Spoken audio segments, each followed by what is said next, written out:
Hello everyone, welcome back to, Shadowrun Dragonfall. Sorry, itchy hand. Stop.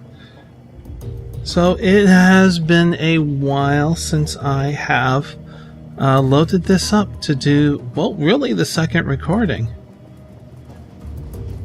So this will be interesting. No, I guess we go this way. We had that starting run, which I call the milk run, which of course they never are. Okay, so we are headed back to our base, and we lost one of our team members right at the beginning.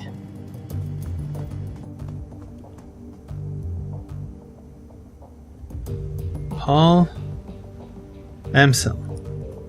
Now, who are you? You step inside, and the squalor of the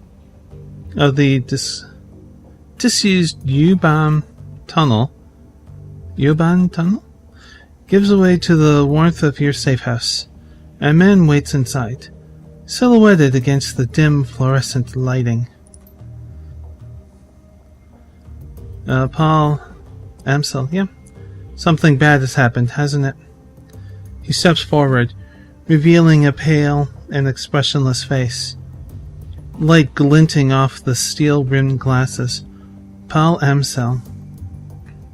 Your team's fixer and landlord. Part deal-maker, part information broker. One of the most well-connected men in Berlin. His eyes sweep across the team as he takes it all in. The grim faces, the hard stares.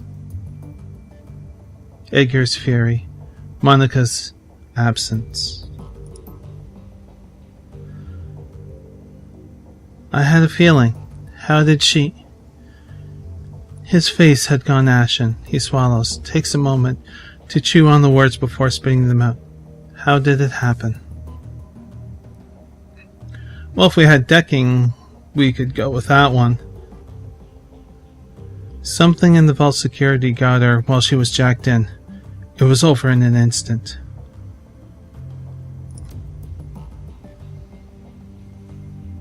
I've seen Monika hit black ice before. This was something worse. Glory nods, her motions robotic and sparse. Monika died of a biofeedback-induced stroke. That's right. Air thrusts a gloved finger into your chest, and this idiot stood by and let it happen.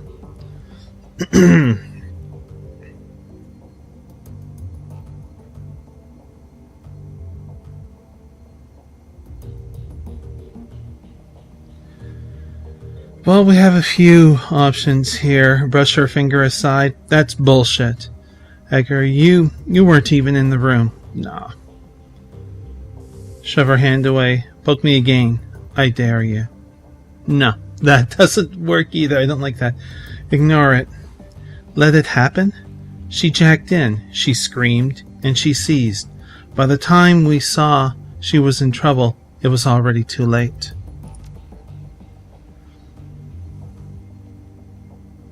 Yeah, because you never bothered learning what to look for. Muscle contractions and microtremors are good indicators of a Decker in distress. I'm assuming you didn't have anyone keeping an eye out for those? No. If you had, my friend wouldn't be lying dead in a basement. Oh, shove off, Edgar. Edgar? I really do hate names sometimes. We were all on the lookout for physical security, Bailong included. Throwing her under the bus isn't going to help anything. Under a bus is exactly where she belongs. Edgar turns to face Daedrich. She towers over him, but he stands his ground. I respect you. Daedrich, you know that, but you don't have my training. None of you have. She is ex-military. Monika was good. She was the best, right? But she was also overconfident. She treated the job like it was a game. Do that long enough, and you're going to get burned. Edgar turns her focus back to you. If you'd been paying attention, you'd have figured all of this out on your own by now. You'd have known that Monika needed watching as much as the door. Enough, Edgar. Armstell's voice is hoarse, his expression blank. Enough. Edgar pushes ahead, heedless of the interruption. Her voice remains measured, but her fire in her eyes.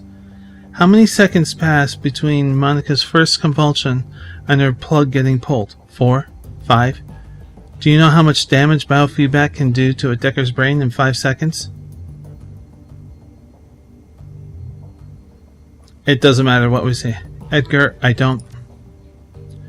You don't have to answer that. Of course you know. Monika died while you stood there and watched. This is all your That's enough! Armstell's voice came out in a roar, his fists smashing down on the desk behind him.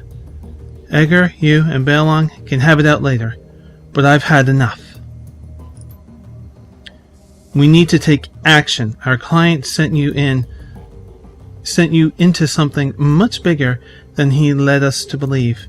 I want to know why. Right there with you.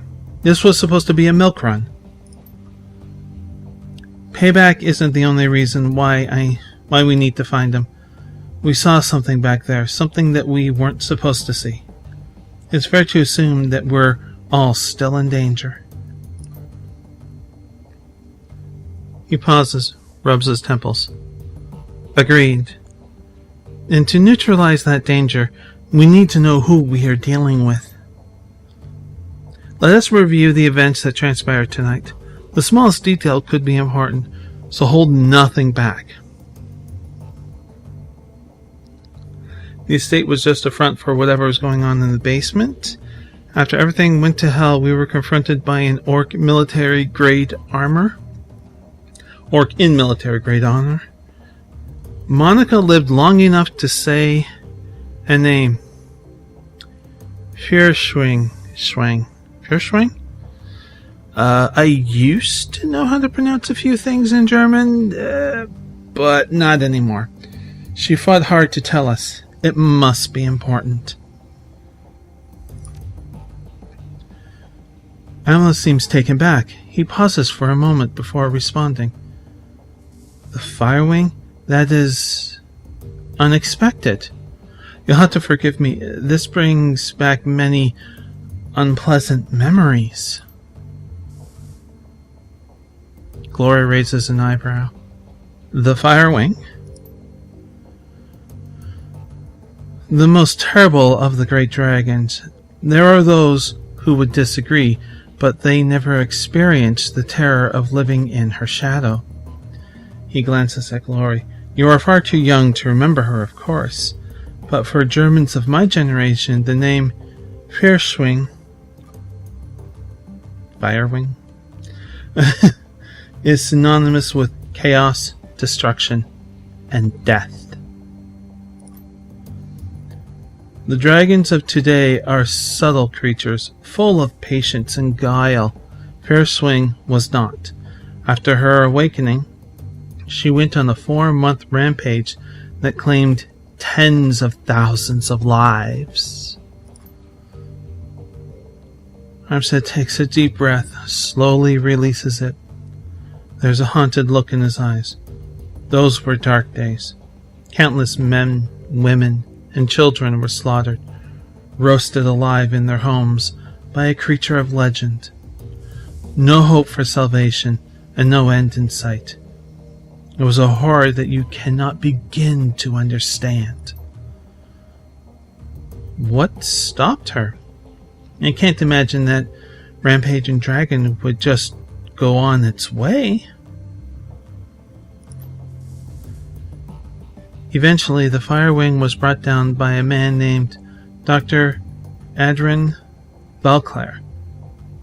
Well, with the help of the Luftwaffe, of course.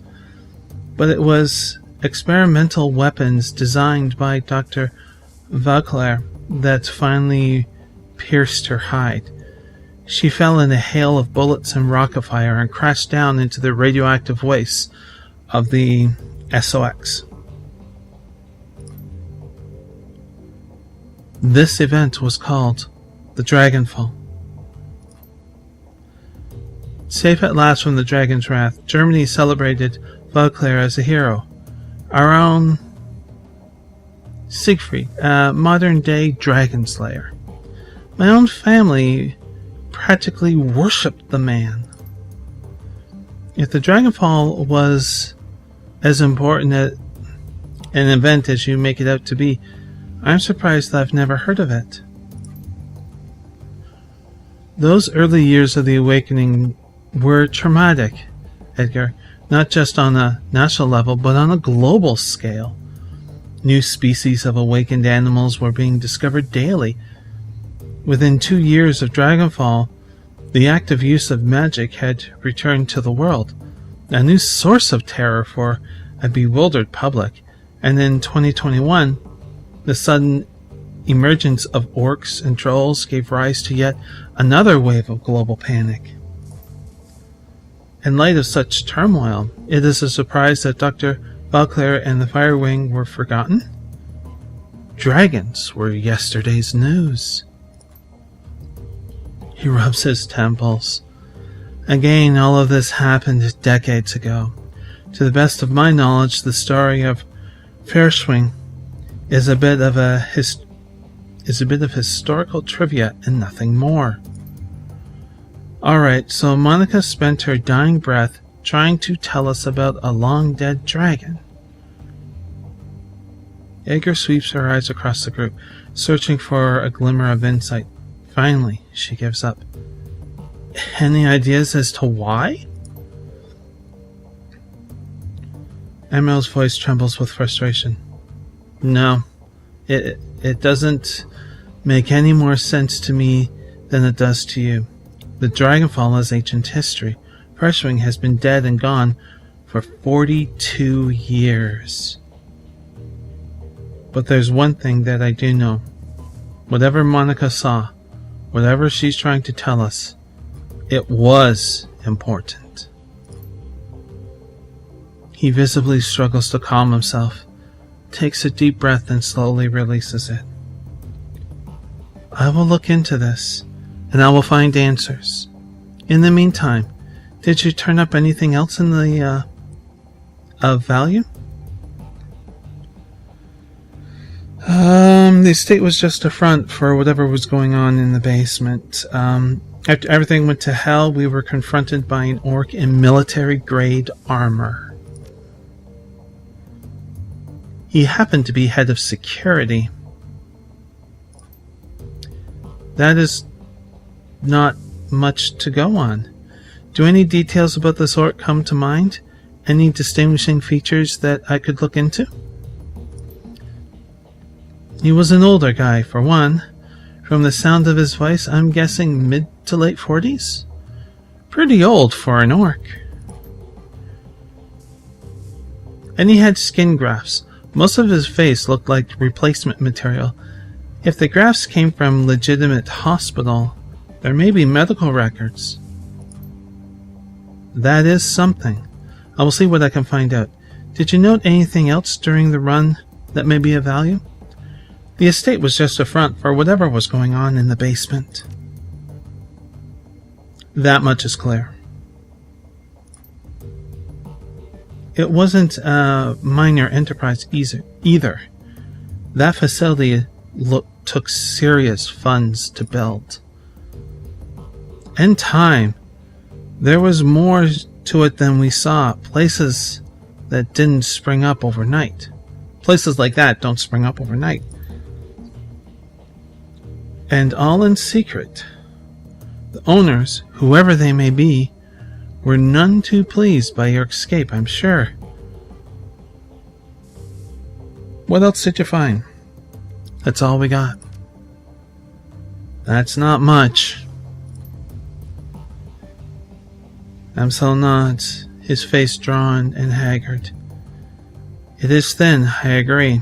A basement, a middle-aged orc with skin grafts, and a long-forgotten world event.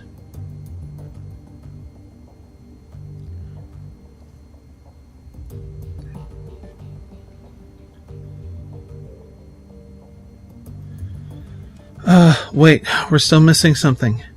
Who paid for this run?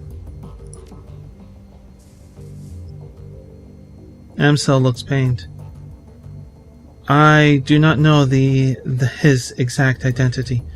I did not set up the run. Monika did. His face reddens. I warned her. I told her not to take the job, but she assured me that it would be a cakewalk. Monika was approached recently by a man who calls himself Green Winters. He used to be a prominent activist in the F-State political scene. I never much liked the man, and I certainly never trusted him. But Monika, she would do anything for her cause, anything for the Flux State.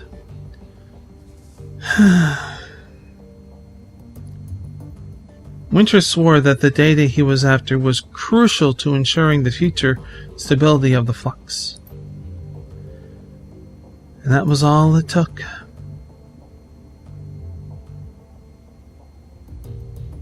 It sounds like Green Winters is our best lead then.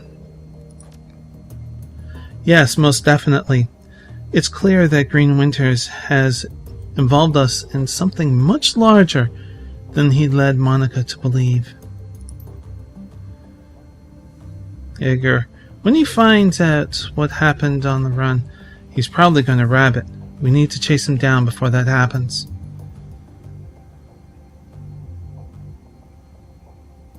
So we need information on Green Winters, and we need it fast. There is a man here in Cruz Bazaar, a Turk named... Right? Okay. Otug Burkazi? He owns a little soy calf shop just down the way called Cafe Sevs. This man is also a purveyor of information. I've done business with him from time to time. And you think he would know something about Green Winters? Amsel nods. When I discovered Monika's renewed association with Green Winters, I contacted him. Yeah, it's easier just to say that. One of his people has been keeping tabs on Winters ever since. As I said, I did not trust the man.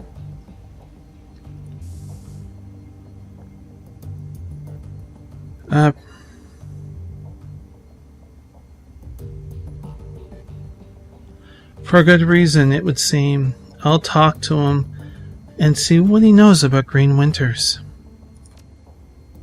Very well. Tell him I sent you. I will do what I can to dig into information that you've uncovered already. Sparse though it may be.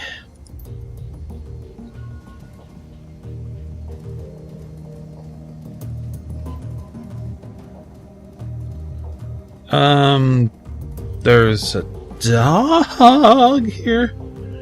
Okay, let's talk to the dog.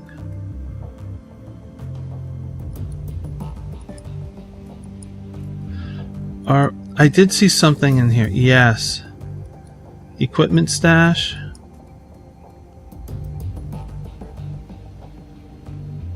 Okay, nothing.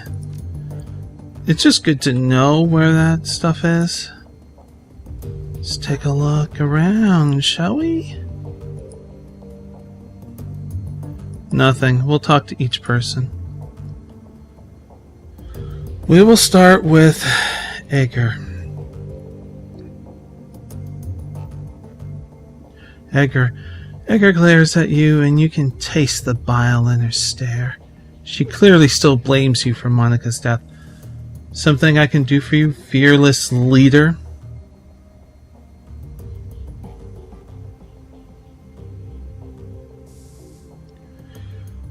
You're wrong about me, Edgar. I intend to prove that to you. She stares at you for a moment, then looks away. Sorry about that. Game minimized. Okay, before then looks away. Best of luck with that, Balong. Now please, leave me alone. Not just yet, there's something else I want to say. Alright, but make it quick. We need to talk about Monika. Not right now, we don't. Don't push me on this, Balong. And the game did its second minimize. I'm sorry. Don't push me on this, Balong. One of these days, we're going to hash it out.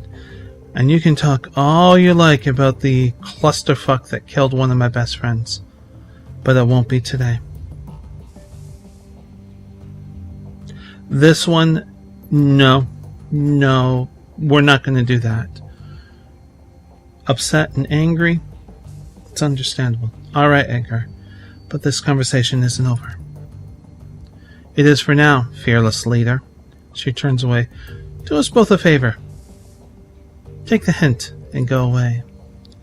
We are, in fact, going to take a peek and see how Glory's doing. Glory is beautiful in a wailful fish sort of way. Her features are almost elvish in their delicacy, but there's something cold about her that you find slightly unsettling. What's more unsettling is her chrome.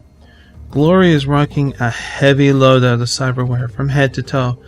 She looks to be composed mostly of plastic and metal than she is of skin and bone. In the shadows, individuals such as this are anything but uncommon. But Glory's cyberware is first generation. All of it. Bulky, invasive, practically museum pieces. This chrome was obsolete well before she was born. Balong? Glory shifts her gaze to you, but her expression is as cold and placid as ever. Can I help you?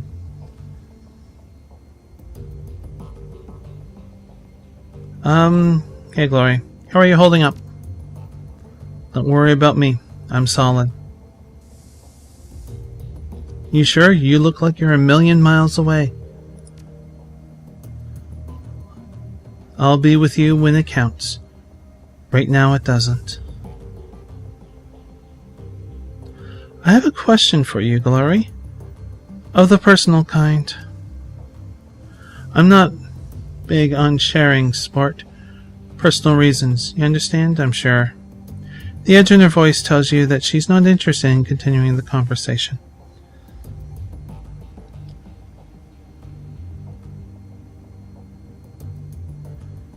Sure. Of course, we all have our secrets. But if you ever want to talk, I'm here. I think we should leave her be. Let's see what he has to say. Oh, did you get the information about the Green Winters? No, not yet. Okay. Then please, continue working. We need to find out that man. Okay. And talk to him. Dietrich turns his head as you approach. His aging face traced with a network of faint scars, the legacy of too many fights over too many years. While he still retains a degree of strength and vigor, it's obvious that the shaman you see today is a shadow of his former self. Despite all of this, there is still an aura of power surrounding the man. He raises his bottle, offering it to you. Balong, welcome. I've got a bottle of schnapps that needs sharing. We've got a fallen comrade to drink to.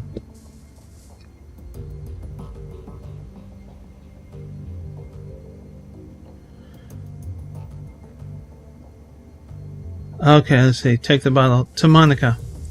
Prost.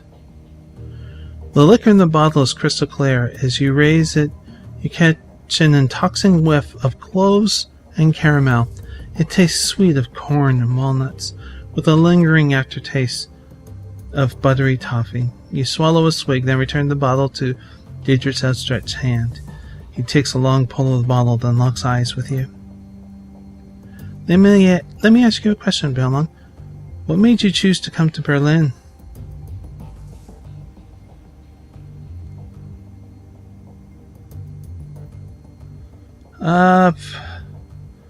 Why do you want to know? Monika told me you had moved here from Rheinruhe Megaplex. Made it sound like you'd been there for a good many years. Successful years at that. Leads a man to wonder why you packed up and moved here.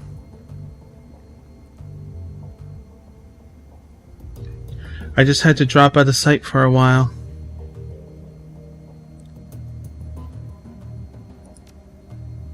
Sure enough, I think that most of the team here, too, hid from something. Not me, of course. Given the choice between hiding from something and punching it smack in the nose, you know which direction I lean to. But most of the others? Yeah, even Edgar's hiding out from something. Really? How do you know? Intuition. Got a nose for damaged people. Of course, I've spent most of my life running with and playing for folks who were damaged in one way or another. So that might have something to do with it. So things got heavy back in Ruhrplex, and you decide to bail and head to Berlin? Am I getting it right? There was a bit more to it than that, but yeah. So you came back to Berlin and to Monika. Dietrich raises his bottle again, then closes his eyes and takes a long drink. After a moment, he pauses. He returns his attention to you. It all comes back to our girl, doesn't it? So let me ask you, just what was your relationship with Monika anyway? I know that you two knew each other way back, but she was pretty coy about things.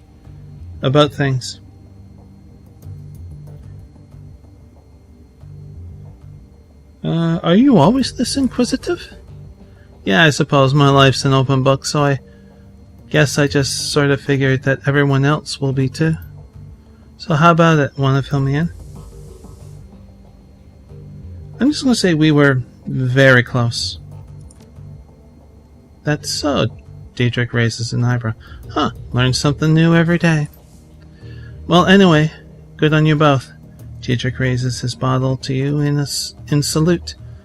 She was a wonderful woman, and I hope that your time together was happy. Anyway, I've taken enough of your time, and the bottle's almost empty. Thanks for taking the time to talk. For what it's worth, I'm happy you're here with us. Dietrich takes a final pull on the bottle, then tips it forward, pouring the rest on the ground. Rest in peace, Monika. We'll miss you, girl. Okay, Dougie. As you start toward the safe house door, a large, four-legged form steps around the corner. Dante, Monika's dog, an enormous mongrel of indeterminate breed. A low whimper emerges as he enters the room, head hanging low. Oh shit. Dante. Dietrich shakes his head. Don't worry, boy. We'll look after you. At the sight of Monika's dog, Armcel's eyes well up. He inhales, but can't quite catch his breath. He started whimpering about an hour ago. Turned into a full-blown howl. One stop. Kept. He closes his eyes. That's when I realized something bad had happened. Looking down into those huge brown eyes, you see intelligence and sadness. He lets out a small whine and rubs his head against you.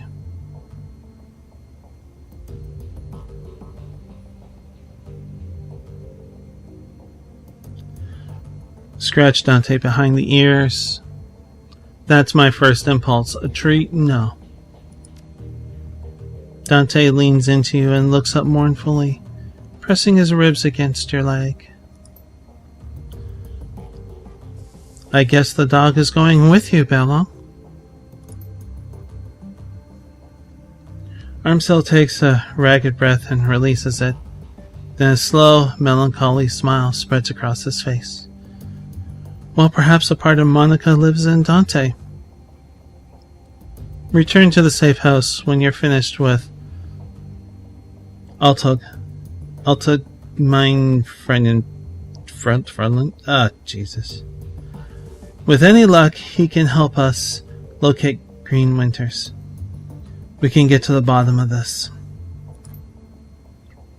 He stares at the floor. And now, I think we all should take a moment. For Monika.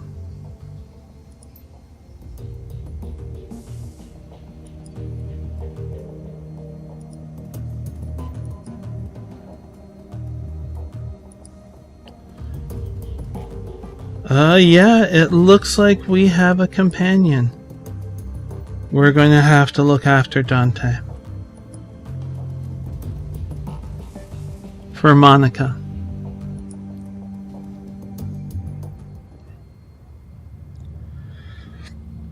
Excuse me, where the hell are we going?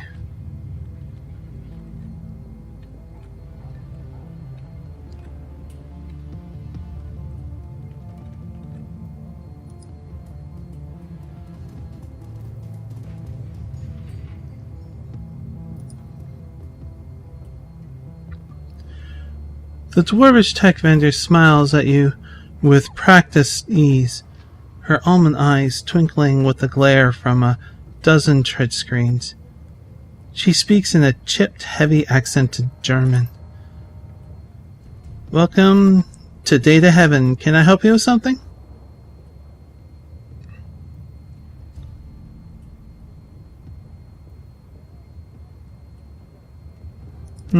What's this?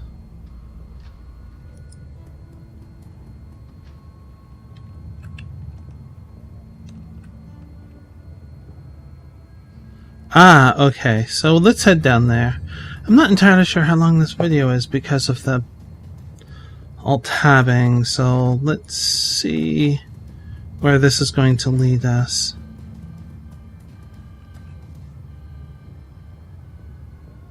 Talismonger shop, okay. Who are you? David. Hi, David.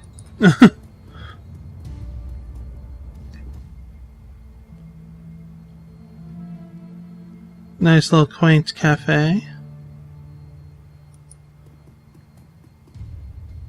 What's this? Menu board. The special today is caramel soy calf. Sounds kind of lovely, actually. The man behind the counter looks right past you at the dog following close behind.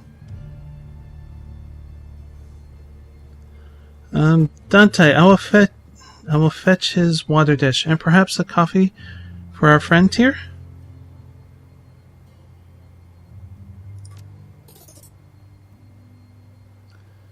Very well, a soy calf, he tests himself.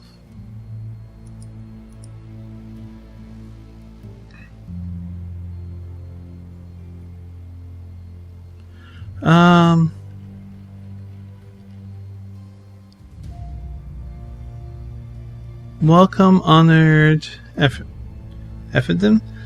Welcome. How can Burgers serve you today? Would you like a cup of coffee, perhaps? I'm just going to do Paul Armcell sent his regards. We'll see about real coffee. I'd prefer tea, but you know. When he hears Armcell's name, the Turk's voice lowers and his accent becomes less exaggerated. His eyes take on a knowing look. Ah, very good. Please express to Herr Armcell my appreciation of his patronage. If he needs any more catering jobs, seeing to in the future, I am always happy to provide. He tells me you're developing the menu for a friend of his, Herr Winters, I believe. I want to hear all about it.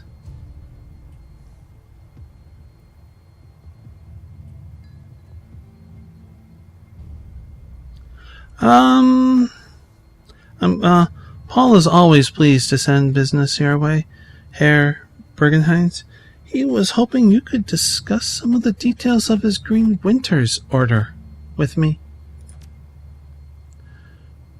The coffee shop owner offers you a smile. Of course. Herr Amsel is too kind. Barak, I'll just call him Barak, turns his head and calls into the back room. Kami, come!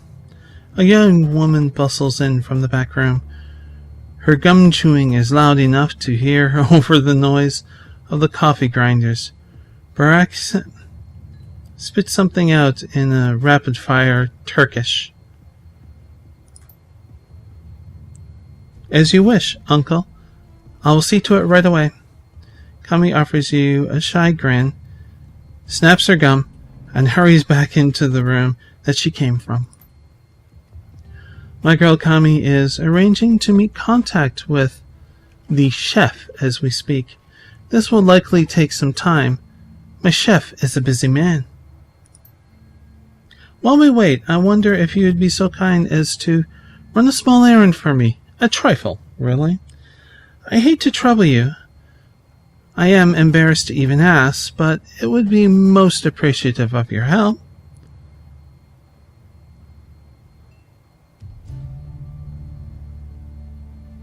Of course, Herr Barak. It's no trouble at all. Otog's voice lowers to a near whisper. The errand is simple, hardly worthy of you. I have installed a number of data chips to Berlin's fiber optic network as part of my civic duty, you understand. These taps provide free matrix access for all who live in... Really? Krez Bazaar. In order to maintain their, how do I say it, their anonymity, each tap's protocol buffer must be reset every few days. I simply wish for you to visit each data tap and reset it. Simple enough. It almost feels like it's going to be a setup, you know? Yes, it is a simple job. Time-consuming and a bit tedious, perhaps, but simple. Just reset the taps and come back when you are finished. There should be 3 of them scattered around this neighborhood. The first one is just outside. Look for a metal box with yellow arrows painted atop it. By the time of your return, I should have the information Herr Amsel requested. I am a little concerned that there's going to be a double cross happening. Let's see what you have to offer. Hello, my friend. The voice that comes from the man in the chair is as enormous as its owner. A deep booming roar, dripping with unrestrained mirth. A fine day for a soy calf, yes? Yes, it certainly is a From the back of the store, the voice of the shopkeeper cuts you off. Don't mind the fool on the chair. He roars like a traumatized walrus, sewing all day in his own sweat. Stewing all day in his own sweat. Sewing? Where the hell did sewing come from? Sarah, your brain is mush today. The man behind the bar glares at Goldschmidt and his upper lip curled in disgust. I tolerate him only because he takes his soy calf by the bucket. A little bit of water for my throat there. Goldschmidt responds with a roast belly laugh. Apparently he finds the shopkeeper's insults hilarious. Talthug, mein Freuden, you are as quick-witted and sharp-tongued as ever. I bow to you. If you wouldn't mind... Once again, the shopkeeper cuts in to bow to me. You would first have to vacate your chair. The shopkeeper claps his hands together, clasping them in front of his chest. I shall summon a team of determined young men and an ox to assist with the task. With luck, you will be on your feet by nightfall. Goldschmidt smiles up at you, his small eyes glittering. Enough of this senseless bickering. You have approached me for a reason, yes? Tell me, what can Jane Goldschmidt do for you? Something bad is going to happen if he doesn't stop interrupting me. Why did you put up with those insults? Don't you have any pride? I put up with them because they amuse me. The fact that they amuse me infuriates my dear friend, Altug, who in turn hurls more insults. Goldschmidt raises his soy calf in salute, and thus the cycle continues. It's 2 years now. It's 2 years now that I've been your customer, yes, Altug? 2 years of soy calf and strained patience, yes. And I remain happy, and Altug makes money. An ideal business relationship. That all sounds perfectly healthy. Take care, Jan. Or Jan. Golden Schmidt gives you a deep nod, his jowls quivering. Until next time, my friend.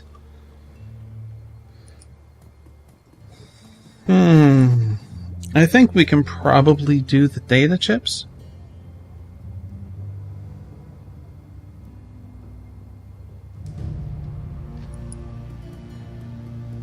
Where'd David go? Oh, there you are. Okay, well...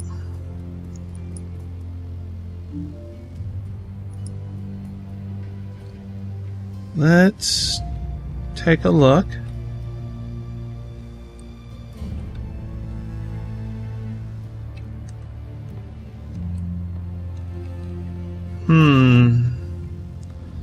Interesting. Well, let's go over here.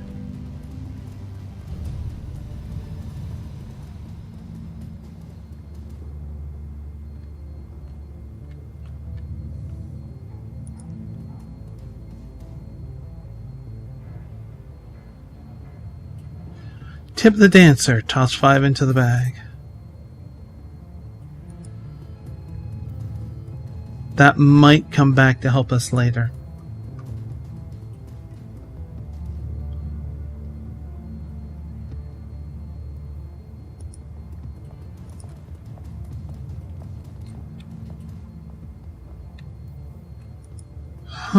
Where are you?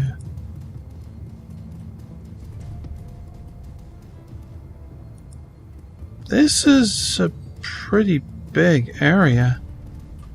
Bigger than I thought. Okay, there we go. That's number 2. Where's number 3?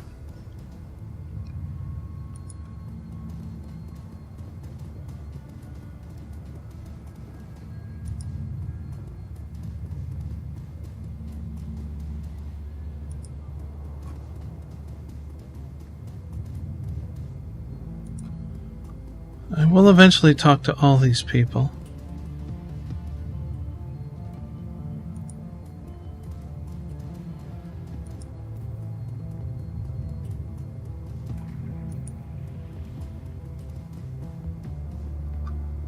Where are you?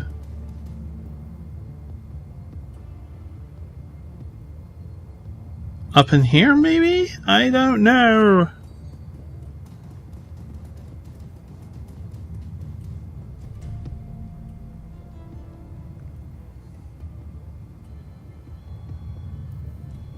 Okay, that's been closed off. Can I go up into here? Nope. Alright.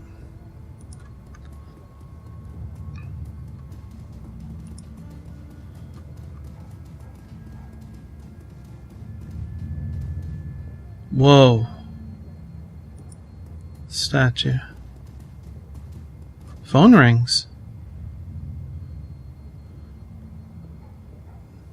A bizarre monument towers before you. At the top of the pedestal, the form of an angel stands, its outstretched wings looming over the small park. But the material is strange and uneven, giving the statue a cold, Frankenstein-esque appearance. It appears that the artist has welded this monument together from various metal scraps and pieces of junk. As you approach, a small, grimy monitor at the base of the statue flickers dimly to life. A grainy face of a smug young orc appears on screen. Hello there. I'm Herbert Kunzel, the creator of this monument. What would you like to know? The statue name. This is my tribute to victory, the victory of anarchy. It is both a citation and parody of the statue we destroyed some 20 years ago. You may remember it from history trids as Sigisut or Goldus? Installation history. Isn't it obvious? Sigisut, a monument of hubris of the Persian state, gets blown to bits. So someone takes a lot of bits and builds a monument into hubris of anarchy. Circular. I am the visionary Herbert from the Luna Warmer. You may know me from... Okay, well, there isn't much I'm known for yet, but I intend to change that. All art is born from misery, after all. Okay, let's go into the phone.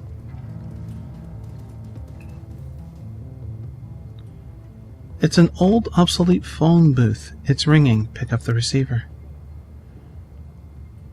A monotone pitch-adjusted voice begins speaking almost immediately. The shuttle Winter's contract is for the kits is no more. Balong is listed as follow-up contract. This is our only secure link to this case. Please listen to the following instructions carefully if you are a supporter of our cause. Continue listening. We have phone booths in strategic locations throughout the city. Within each one, you may find a request posted for specific information. If you can obtain a copy of this information, return it here and submit it via the port below the receiver.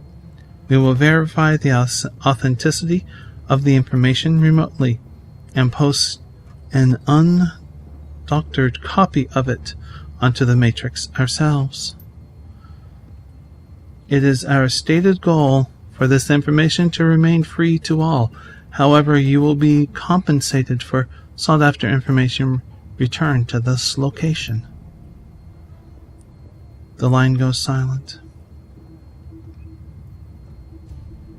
I'll keep an eye out.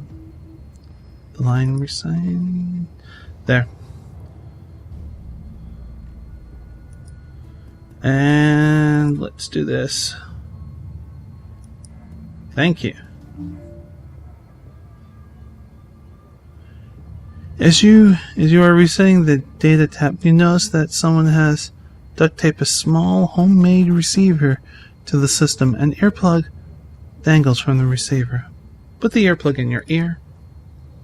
The sound of heavy machinery makes it difficult to hear the words that are being spoken. After a moment, you find that you can make out two distinct voices.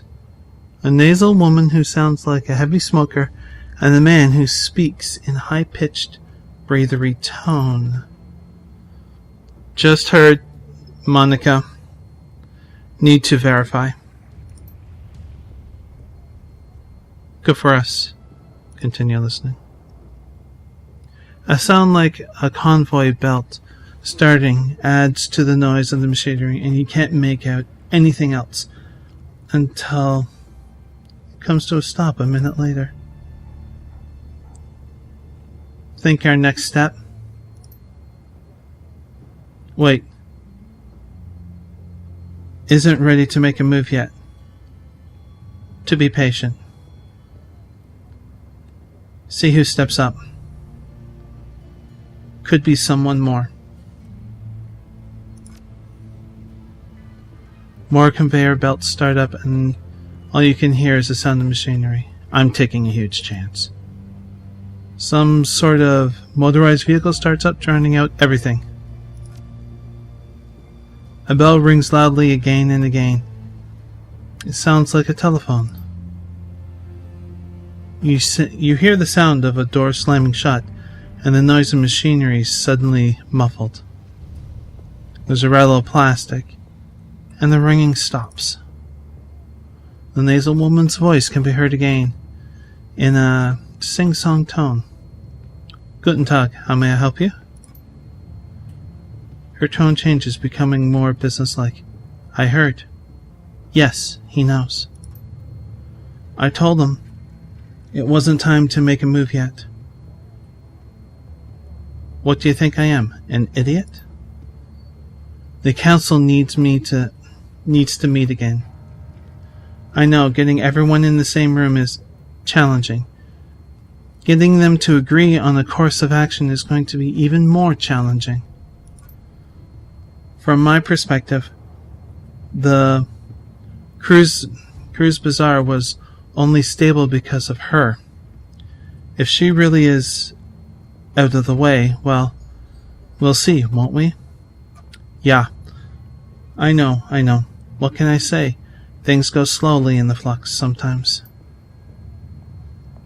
You hear the sound of a door opening again, and the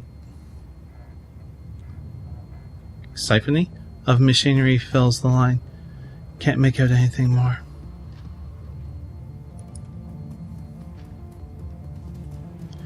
Come on, Dante. Let's head back.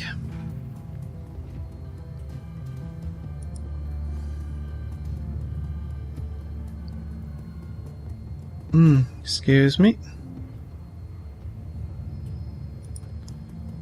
Wait, nope, I don't want to go there. I want to go here. Can you path all the way to there? Where are we? No, you can't. Okay.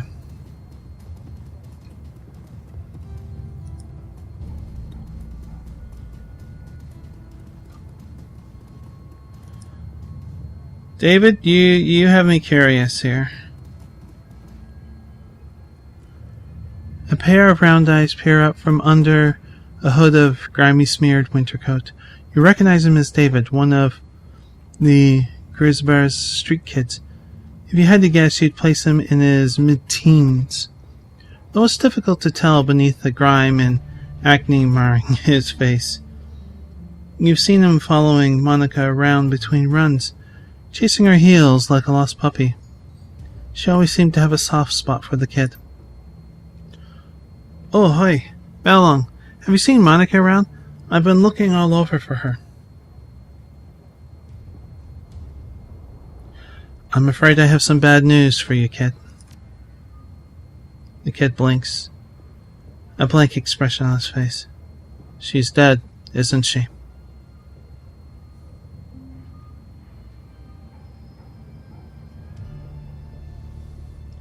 It was quick. She went peaceful. That's the most that any of us can hope for. Yeah, look, I think I want to be alone right now. I understand, David.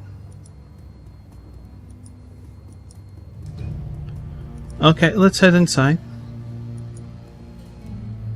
and finish this off.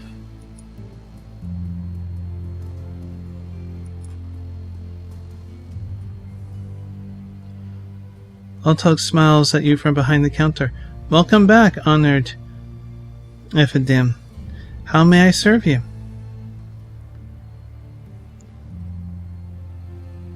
Coffee is some real coffee, not soy-caf?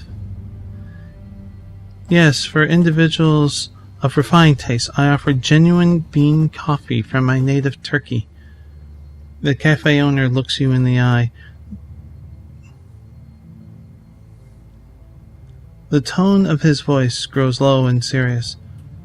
This is a top-shelf item, my friend, and not for the general public.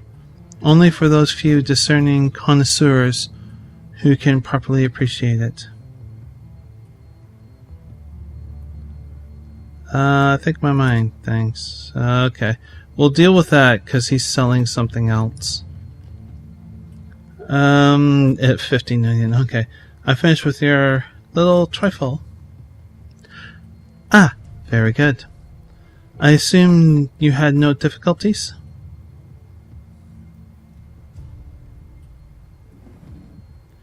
Difficulties? No.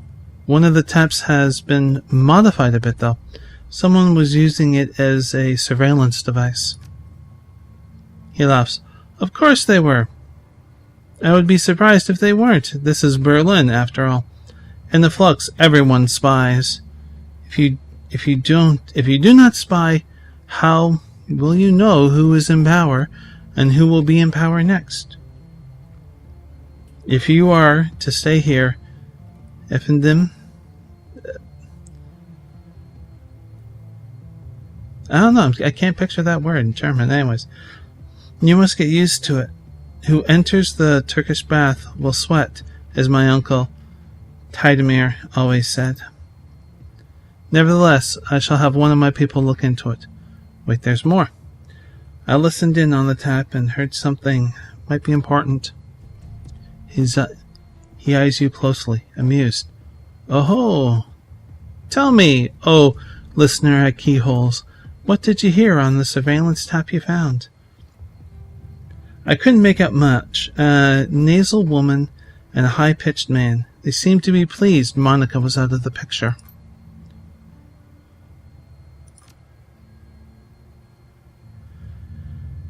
The Turk's face falls. News travels fast in Berlin. These two are known to me. Is there more? The woman got a call. She talked about a council meeting tonight to decide if they should make a move, and then she was drowned out by heavy machinery. He nods grimly. Most excellent. It is indeed fortuitous that you discovered this information, though it is not unexpected. I will have one of my people attend this council meeting and report back.